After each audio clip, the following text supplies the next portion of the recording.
Hi, and welcome to the Art of Film Funding. I'm your co-host, Claire Papin, along with writer-producer Carol Dean, author of the best-selling book, The Art of Film Funding, and host of this show. Carol is the president of From the Heart Productions, a nonprofit organization that has supported filmmakers with the Roy W. Dean Grant, fiscal sponsorship, education, and resources for over 30 years. Carol also teaches the Learn Producing class.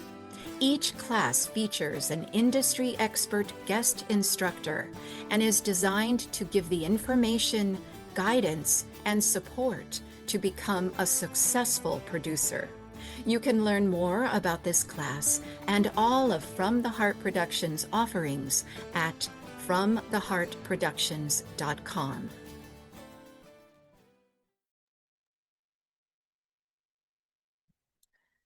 Today we are joined by our guest host, filmmaker Heather Lenz, best known for directing and producing the Sundance documentary Kusama Infinity. Our special guests today are the award-winning filmmakers Sabine Krayenbühl and Zeva Oelbaum. Sabine and Zeva co-directed the NEH-supported documentary Letters from Baghdad, which was edited by Sabine and produced by Zeva. Letters from Baghdad, screened in the U.S. in over 70 venues, was broadcast on PBS, ARTE, and the BBC. Sabine's numerous editing credits also include the Oscar and Independent Spirit Award, nominated by My Architect, for which she received an American Cinema Editors' Eddy Award nomination, and the Emmy-winning The Hunt for Planet B. In addition to producing Letters from Baghdad, Zeva also produced Ahead of Time, a feature-length documentary about journalist Ruth Gruber, which premiered at the Toronto International Film Festival before garnering 6 Best Documentary Awards. She comes to film from a career in still photography, and her work has been published in periodicals such as the New York Times Magazine. Her photographs are also in collections such as Bibliothèque nationale de France, the Museum of Fine Arts Houston, and the Brooklyn Museum. Today we will discuss Obsessed with Light, a documentary about Loïe Fuller, co-directed and produced by Sabine and Zeva. Well, thank you so much, Claire, for the introduction, and thank you so much, Zeva and Sabine, for joining us today. For anyone who hasn't seen Obsessed with Light, Zeva, can you please tell us what it's about in your own words? Sure. Obsessed with Light is about Loïe Fuller, a remarkable American performer who was born during the Civil War. She worked with Buffalo Bill, and then she transformed herself into the toast of Paris by creating a totally new spectacle that combined dance, movement, light, and fabric. And she merged her art with technology in such an original and innovative way that she continues to influence contemporary artists. Our film is a dialogue between the past and the present, and we interweave Loïe's story, archival footage, and contemporary interviews. It's really a meditation on light and the obsession to create. Well, it's really a beautiful film, and I loved watching it. And I'm wondering, Sabine, could you please tell me a little bit about how the two of you decide which topics to pursue, and how did you first learn about Loïe Fuller?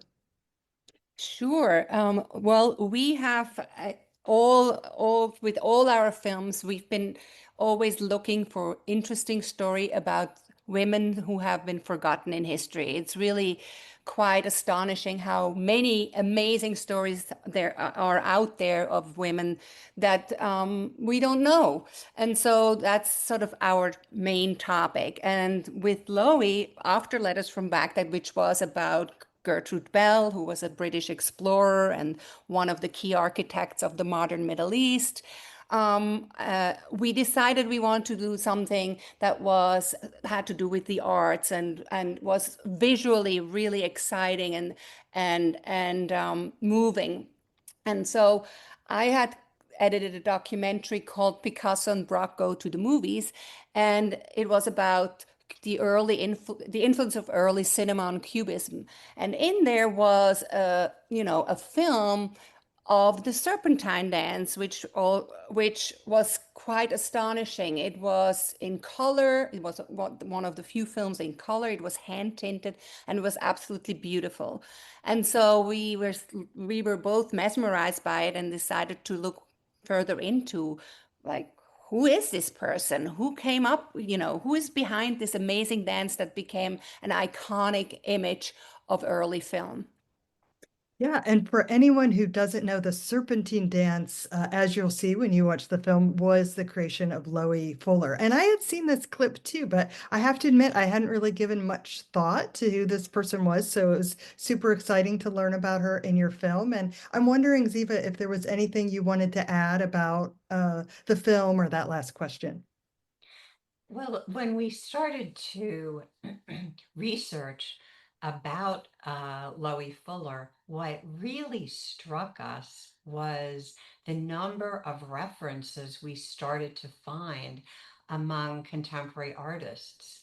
We immediately sort of saw a reference to her work with Taylor Swift and William Kentridge and Alexander McQueen. That was right off the bat. So we said to ourselves, there's really something here when someone from 100 years ago is still so present in the creative landscape. Yeah, I agree with that, and certainly in the end credits of the film, there's a lot of references that I found really interesting.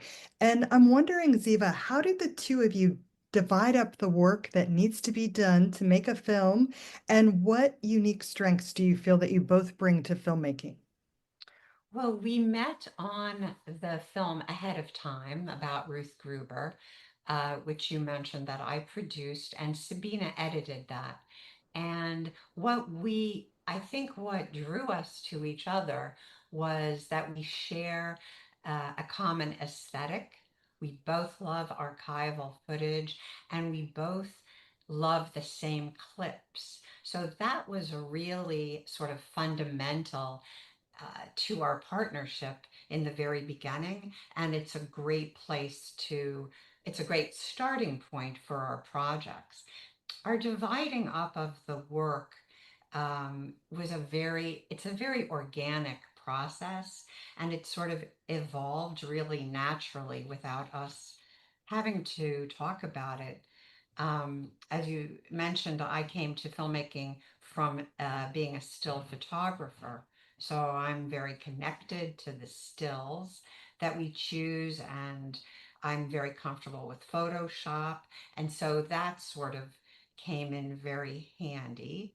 Sabina is very connected to music and really very aware and uh, has a very beautiful sense of choosing music. So she was very connected to that. And as a producer on a previous film, I'm comfortable with paperwork and grants and that sort of thing. And obviously, Sabina is an editor. So, in addition to her fantastic editing, she knows all the technical aspects of the footage. So, so things just evolved in a very natural way. And Sabina, did you have anything to add about that last question about how, you divide up the work and your different, strengths that you bring to filmmaking? No, I think Ziva, touched on everything. One thing I was going to add is that we are both very hands-on, and so we end up actually covering way more positions than than the ones that we are bringing to the table because we're doing everything. We're really like a two Yeah. two women crew, and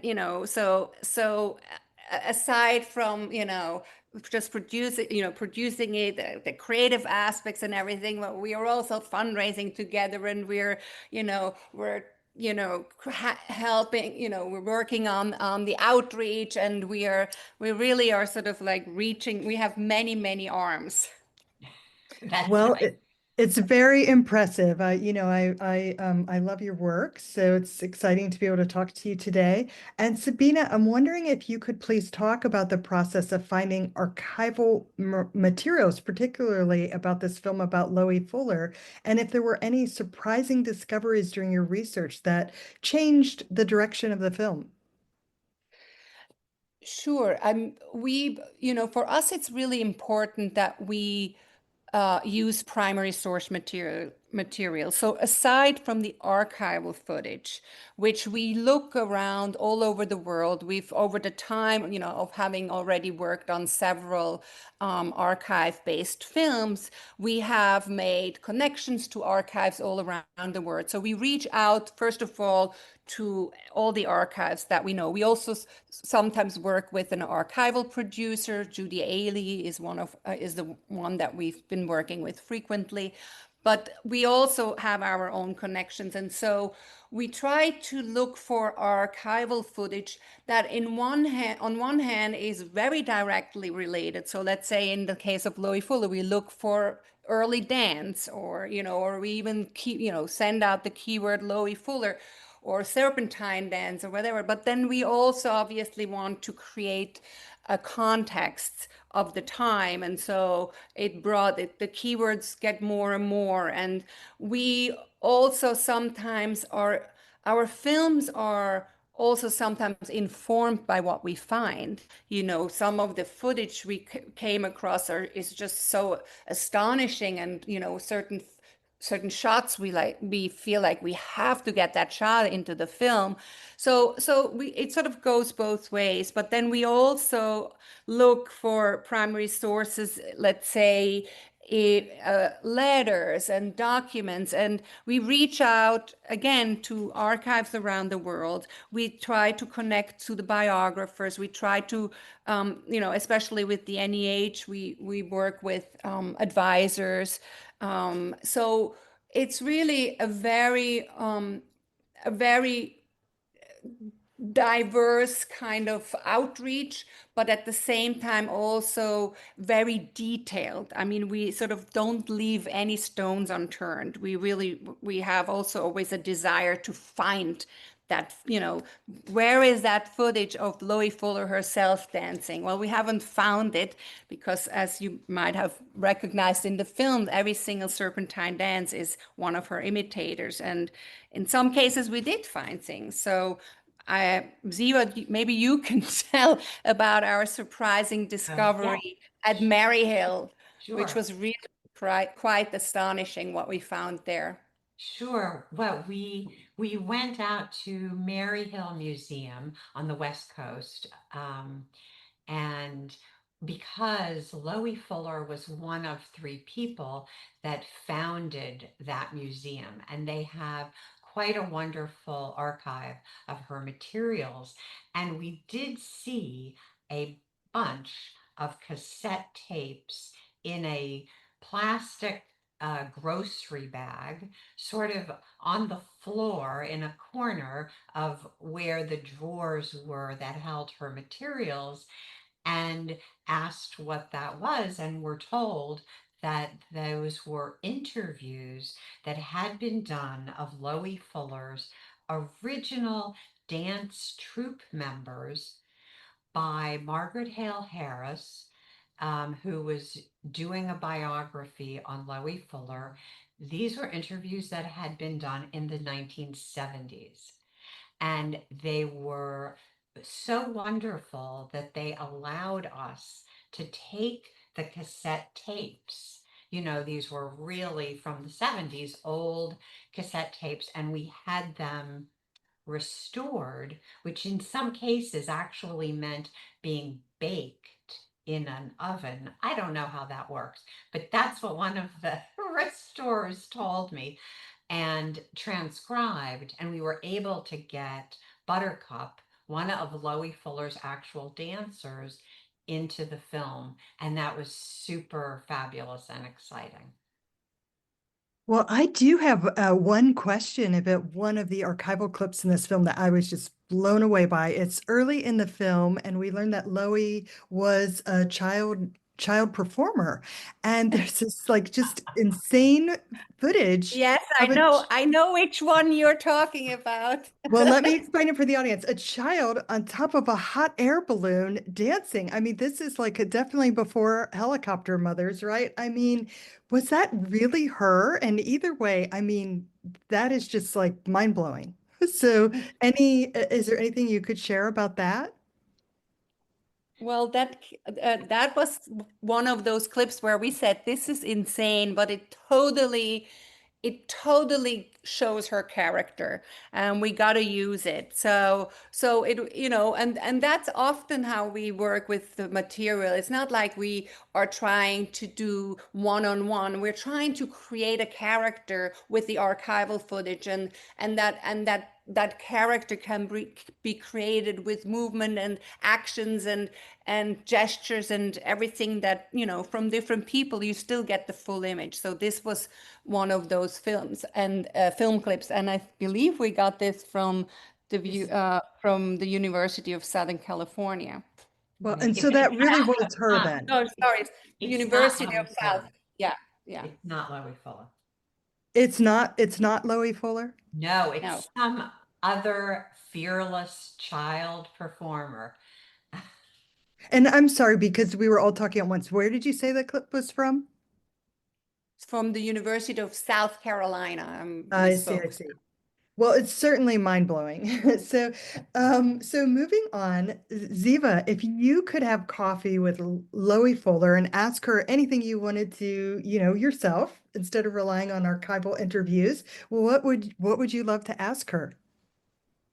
I would really be interested to know what motivated her and what kept her going. So I would really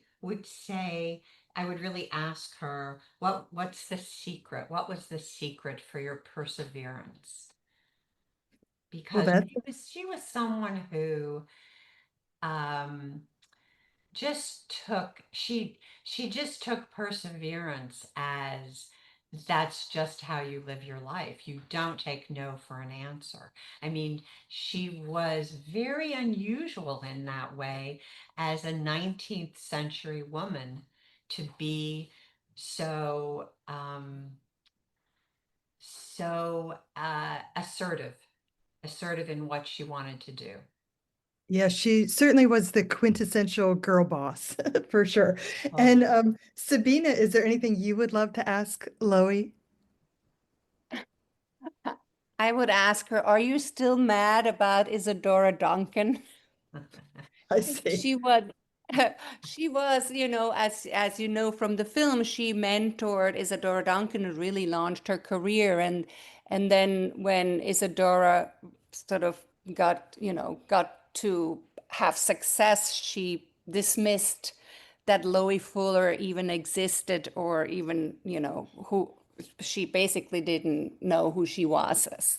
And so I always think this is something that is so key about her, also, like how she worked with, with people around her. I mean, she was very interested she was very good in finding people that were either very creative, that were, that could help her in terms of creating her own spectacles, or it was just she had a sensibility for people who were doing unusual things, and Isadora was certainly someone that she saw had a potential for doing unusual things.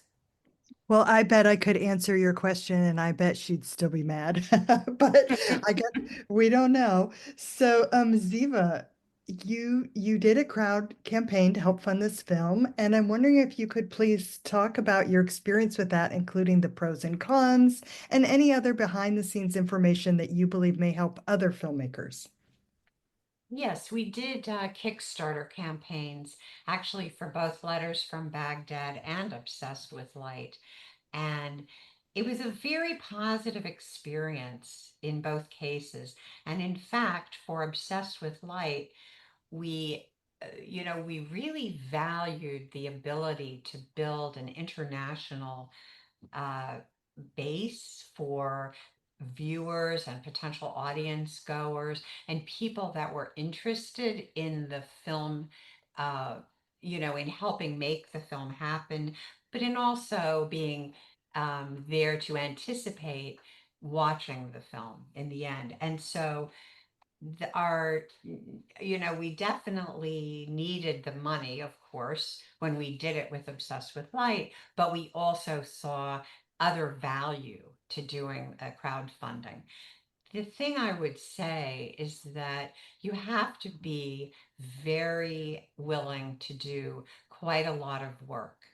You have to have content available that you can send out weekly during your campaign. You have to have, interesting and intriguing rewards for people that donate.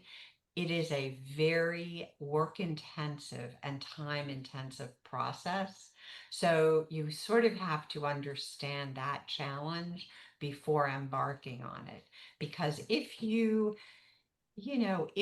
devote the amount of time that it requires, in our experience from our films, we really reaped the benefits, I think, big time.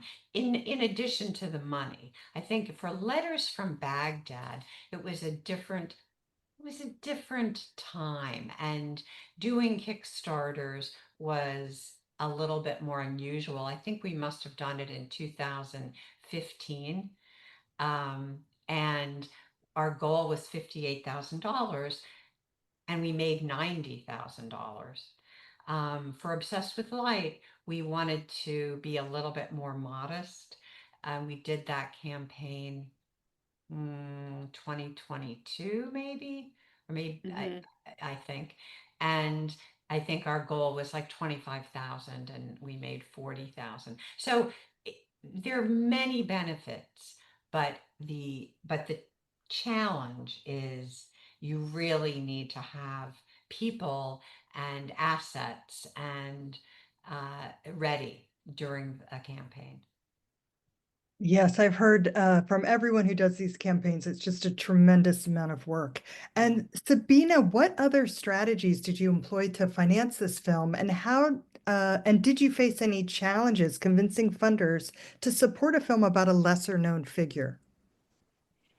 Yes, so we also applied for grants, and amongst them was the New York State Council for the Arts, and of course the National Endowment for the Humanities, which is also a big work heavy application, but worthwhile, especially for documentary that have to do with historical topics and that are sort of films that you would think are, are made for PBS.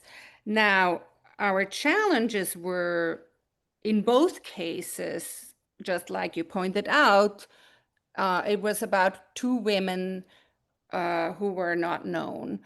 And we literally had broadcasters tell us that if you have to Google this person, we can't do it. So and I think the landscape has changed and has become even more difficult. In terms of distribution and finding. Sometimes, you bring your distribution in up front. We were lucky in that we were in both cases able to sell the film, and in Loïe's case, co-produce the film to ARTE, ZDF ARTE, which is a German-French art channel that is basically covering all the German and French territories in Europe. And that was, I think, that's, and it's also one of the highest paying broadcasters, international broadcasters for art films. But it is a challenge, and now the challenge is even worse because, as we know, the National Endowment for the Humanities is under attack, and so is PBS. So I am hoping that other people step in. We were able to also get funding from Artemis Rising, which is a fantastic organization that funds also, challenging films, but also films by women. So yeah, you have to look everywhere basically nowadays. It's really, really difficult. Well, yes, that's certainly true. So many paths to distribution have collapsed recently, so it's quite sad. After finishing the film, Zeva, can you please talk about your experience sharing it with audiences at film festivals? Oh, well, it's such a highlight. We sort of live for those experiences and those Q&As because the film resonates in such a strong way with the audiences, and we get really interesting questions, and they're thought-provoking, and we love the energy that's generated from the film. It's a great springboard for a lot of different topics for conversation. And yeah, we've had some fabulous experiences all over the world. And uh, we did, we've even done virtual Q&As. um, and trying to remember. Oh, in Beirut, I think we did. That was a virtual Q&A for Obsessed with Light, I believe. They also Yes. screened Letters from Baghdad several times. So Mhm. I want to make sure I'm not mixing that up. But that, that's a really special experience when you can do something in a virtually or in person in another country. And also, just to add to that, is the fact that you're seeing it on the big screen, which also is, a challenging thing to do, to bring a film to the theater. And the festivals really allow for people to experience it on the big screen. And in the case of Obsessed with Light, it's key. It's just such a immersive, experiential film that to be there with an audience in the room in front of a big screen is just fantastic.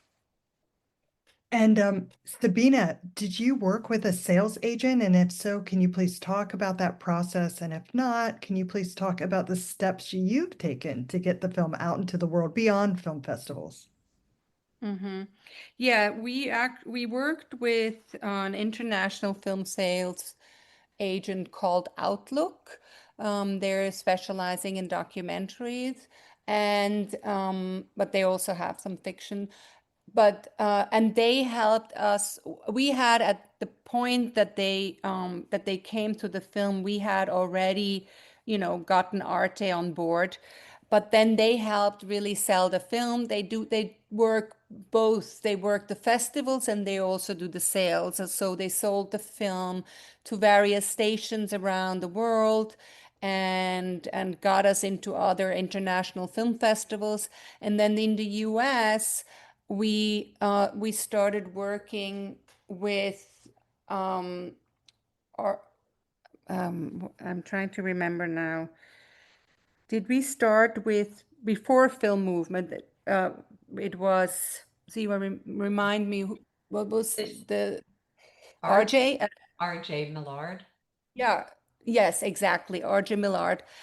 He helped us with some festivals, and then also brokered the deal with Film Movement, which took on our theatrical, U.S. theatrical, and also our, basically U.S. and North America. And they have also helped us get it into some other festivals, but mainly they were looking to help us with the theatrical, which we actually had a fantastic theatrical release it started in December of last year, and it went all the way into January and February, and it's still actually showing in some places.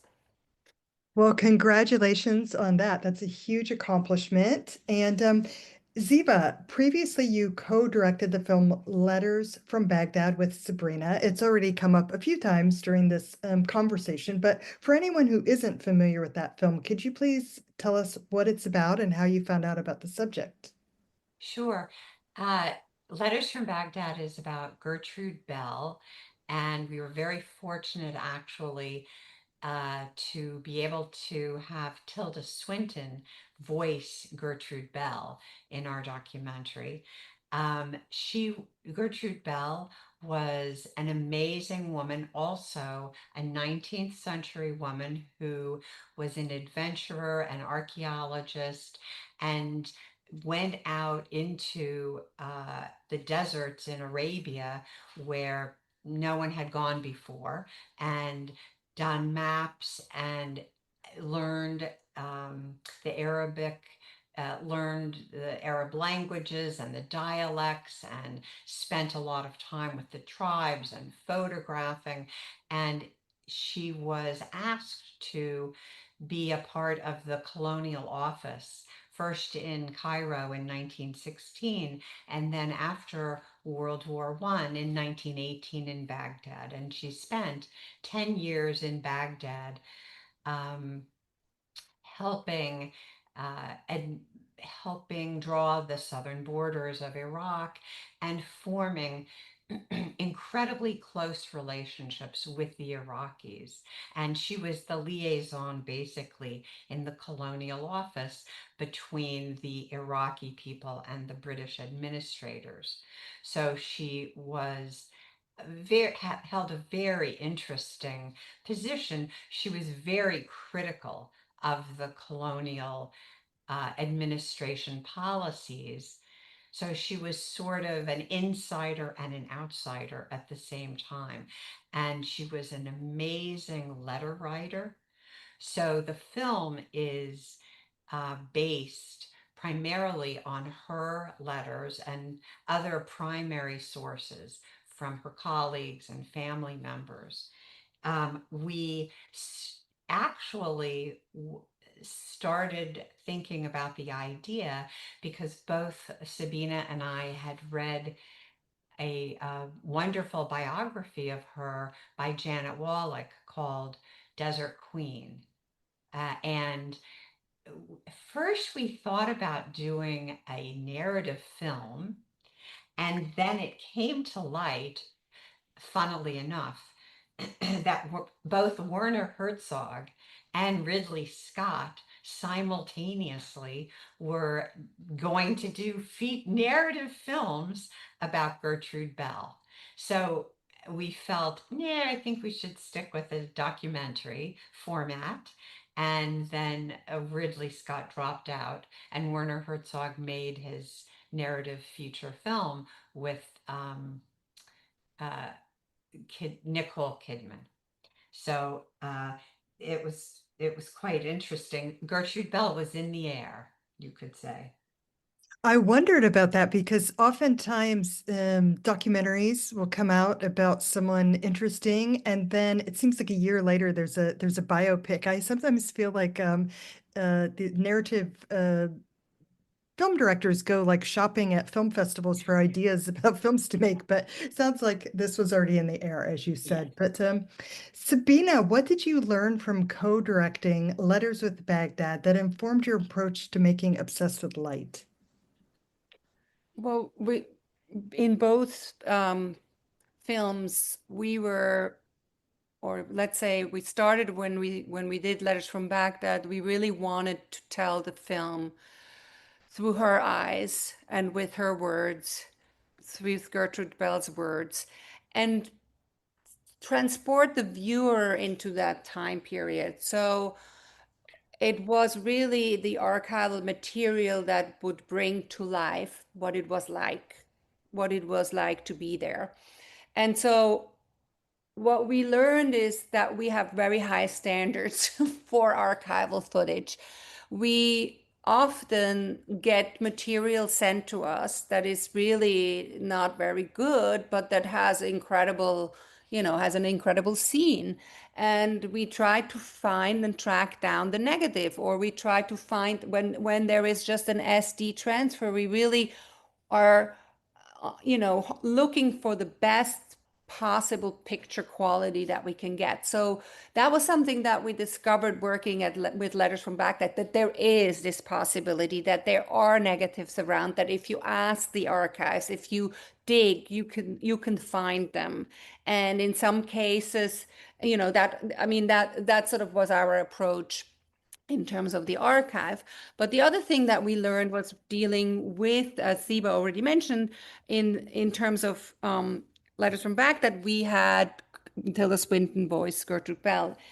So we learned and we figured out how to work with talent to bring a person to life that's through their own words. And so in the case of Loïe Fuller, we got Cherry Jones to be the voice of Loïe Fuller. And it was very helpful from our previous experience with Tilda, how we were going to discuss it and work with Cherry. And I think in both cases, I think we got the perfect person to embody our heroines. And so that was definitely something, and we sort of learned to create a style. We sort of, we have a style that we adhere to and that we really try to feature with our documentaries.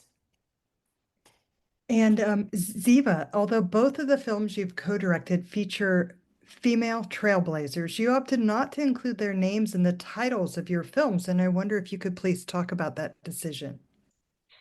That was a very easy decision because no one ever heard of Gertrude Bell or Loie Fuller. So it was so including their names was not, we do have their names in subtitles, but we wanted to come up with names for both films that were evocative of what the film was about in the broadest possible context. And um, I think we succeeded in both cases. We wanted the titles of the film to create an image in people's minds.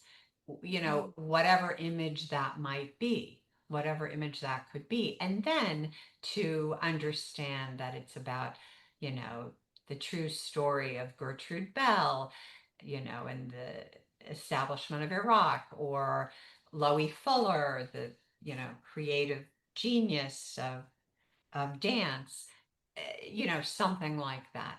But we wanted the titles to encompass more than, and also the other thing is that neither film is strictly a biopic. We're as particularly obsessed with light. Of course, it is about Loie Fuller, but it's about much more. And the same goes for Letters from Baghdad. I It's see. actually interesting. I just want to add to that. What's interesting is that often enough broadcasters then tend to add the Yes. title. So in both cases, with Arte, they change, they not only did they have to change the title to be in French and in German, but they added in both cases the name of our heroines. And I think it's the same with PBS, where we sold Letters from Baghdad to. I see. And Sabina, can you please talk about the process of getting Letters from Baghdad on PBS? And at what point in the making of the film did you know it would be on PBS? We found that out very, very late. In fact, we pursued PBS, like, I don't know, for over a year. I think Like three. um, Yeah, long time. well, yeah, from the moment, let's say, from the moment that we are actually went out and did festivals. Yeah, we pursued them before too, but from the moment that the film was done, even at that point, we like pursued them for a year or longer, and it just needed time. I mean, it needed, I think.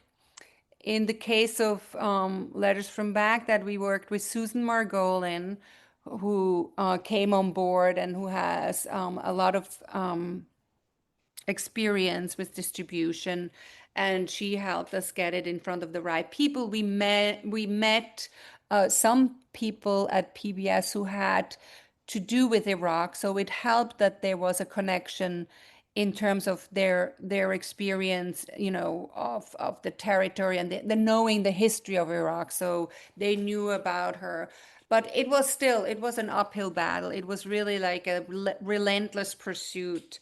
And we ended up having a broadcast, but also it went to basically stream on PBSD. I would just add that I think the final thing that made a difference for PBS was our box office numbers because we had self-distributed a theatrical release and done very, very well, and especially well for such a niche film about someone who's relatively unknown. And I'm pretty sure that that was the final nudge that that allowed them to green light it on PBS. Well, that is really helpful insight to hear about your experience. And Zeva, what advice would you give to first-time filmmakers? Well, my advice would be very knowledgeable about the challenges that you're going to face. And just because uh, you're going to face challenges doesn't mean you're not going to do what you want to do. I mean, we definitely, I think Sabina referenced this earlier, you know, we were told at the beginning of Letters from Baghdad by someone, by a British broadcaster, at the very start of that project, why would we do a film about someone who's just a footnote in history? Well, it turns out she wasn't a footnote in history, and it turns out we did broadcast on BBC, and so just sort of understand that what people are buying tends to be celebrities and true crime, but that does not mean that you shouldn't do what you want to do if it's not one of those two things.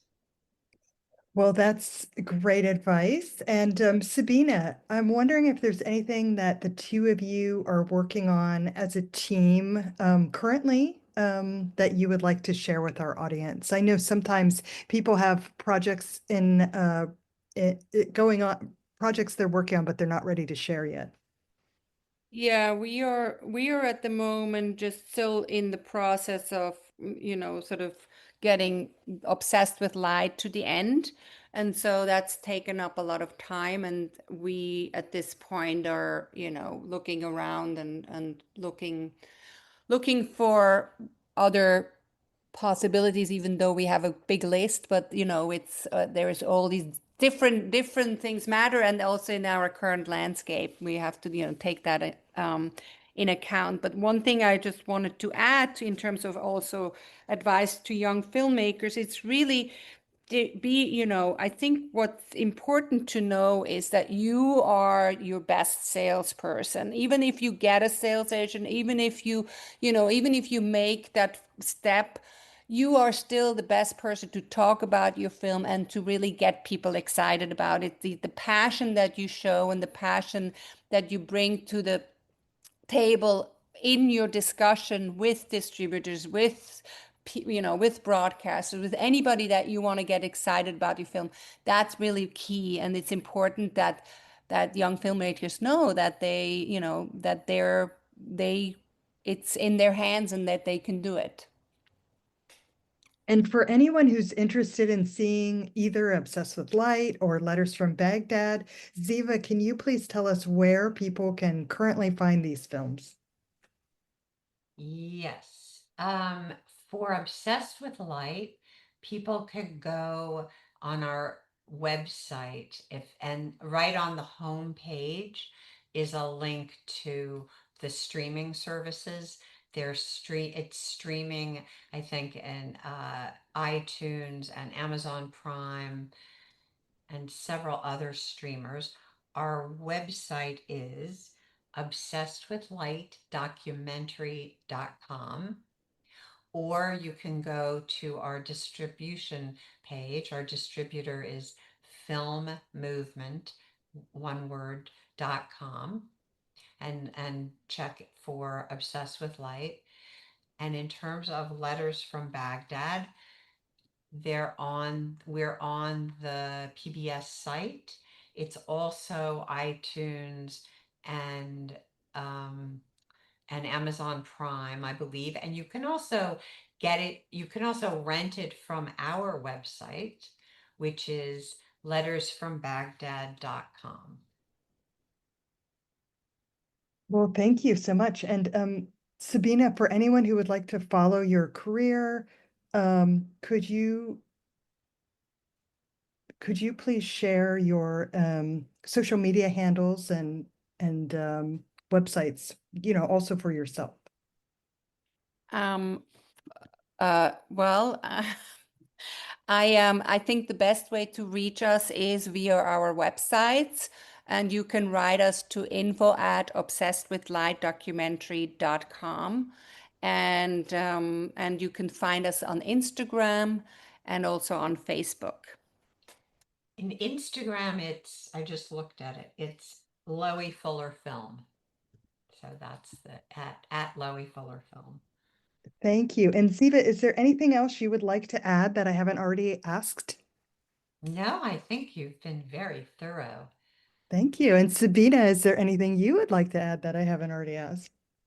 No, it was absolutely a pleasure talking with you, Heather. Well, thank you. It was my pleasure. And I loved seeing your films. It's amazing work and always great to see films about, female trailblazers. So thank you so much for sharing them with the world. And again, thank you for taking time out of your schedules to join us today. Thank you so much for having us. Thank you. Yeah, you're welcome. And thanks everyone for listening.